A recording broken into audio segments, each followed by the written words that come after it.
రారా నా అందగాడ అందాల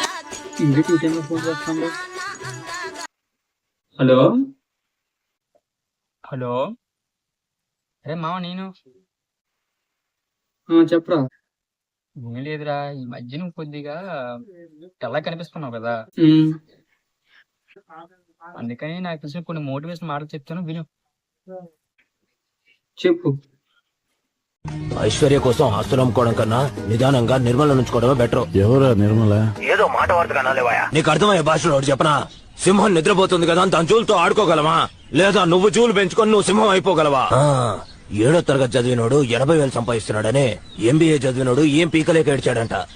ఖర్చు మాట్లాడితే ఏ ఫర్ ఎలిఫెంట్ అవుతా, ఈ ఫర్ ఎలిఫెంట్ అవుతే 100 కుమార్ని కోతి అని పిలిస్తే తిరిగి చూస్తాడు, అదే కోతిని కుమార్ అని పిలిస్తే తిరిగి చూస్తుందంటావా?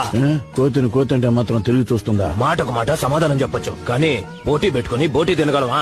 బాబు ఇంకొక మాట చెప్పి ఫోన్ పెట్టేస్తానబ్బా. సాలెపురికి 8 కాళ్లున్నా 8 మెట్లు ఎక్కడానికి 8 ఏళ్లు పడుతుంది. అదే 10 రూపాయల రాకెట్ అయితే మండించగానే బగ్గున 10 కిలోమీటర్లు వెళ్తుంది. నువ్వు ఆ 10 రూపాయల రాకెట్ లాగా పైకి వెళ్ళిపోవాలబ్బా. మెన్నెప్పుగా ఉంటాను.